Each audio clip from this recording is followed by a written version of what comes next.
good. I'm going to make a series of educational videos. I'm hoping to make anyway, um, based on in my teaching experience and what I've done with my own students over the years, and share also some ideas, my educational philosophy, um, and yeah, give you some tips on my on piano playing, how I teach it, what I consider to be important. Um, I will be talking about a lot of beginner students and my beginner methods first. But first, I would like to share a little bit about my educational philosophy. Just a few things, just to make it clear for perhaps my own students and prospective students and my colleagues to actually understand where I'm coming from. So I studied music in Ukraine and Russia, and I studied for many, many years, and I graduated from Gnesin Institute in Moscow, and I studied with some fantastic teachers there and in Ukraine. And I pick up a lot of ideas that I use in my own teaching and in my own playing. And also been living in Australia for 30 years, and this is where I observed very different system of music education, and I had to adjust to this education system. But generally speaking, as a result of all these experiences, I have my own ways of looking at things and my own ideas, which I would like to share as we go. Okay, so in this first video, I just want to give you a few tips on how I start teaching, like what I do at my first lessons and why I do it. So when a child comes to my class the first time, I usually, talk a little bit about this and that, but and try to find out the background, but also, the way I start teaching. So what I do is actually I do the exercise that was taught in music schools across Soviet Union at my own time, and Ukraine, the exercise that my own teacher taught me when I was very little. I do a little bit, add a few things to this exercise, and I explain why.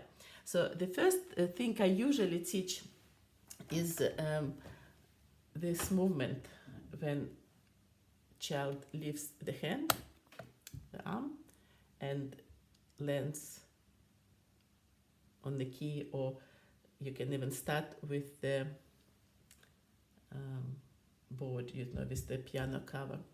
So this exercise is very important. Usually I teach to land on one finger, perhaps just middle finger, just going up and down. And then the same with the second finger, up and down. And with the thumb, perhaps as well.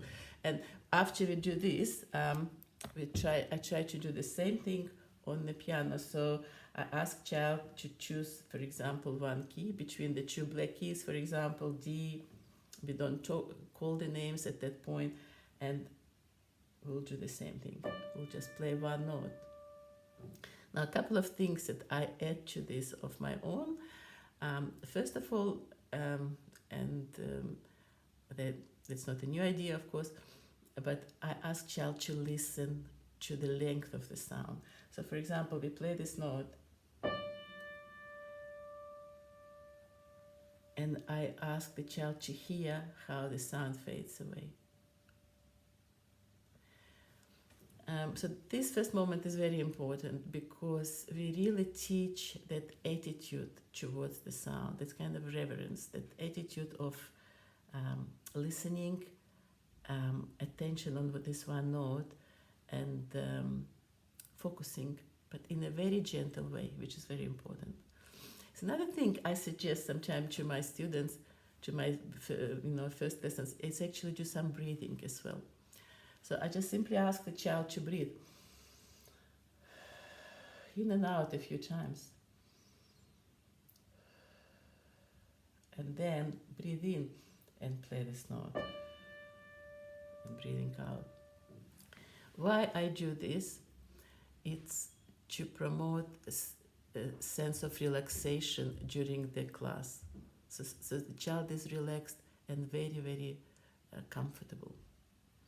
And from that point, they listen to that sound, and it sets the spirit of the class. It sets that sort of atmosphere that allows me to kind of,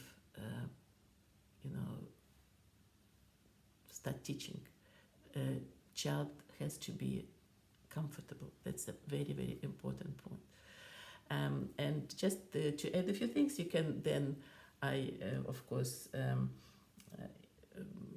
add to this exercise. You can play from one octave to another. The same note, you can use different fingers. You can do 2 notes at the time and find them in the next octave. Do the same with the left hand. You can do 3, 4, and 5. And that's basically what I do in my first class. I hope you enjoyed it.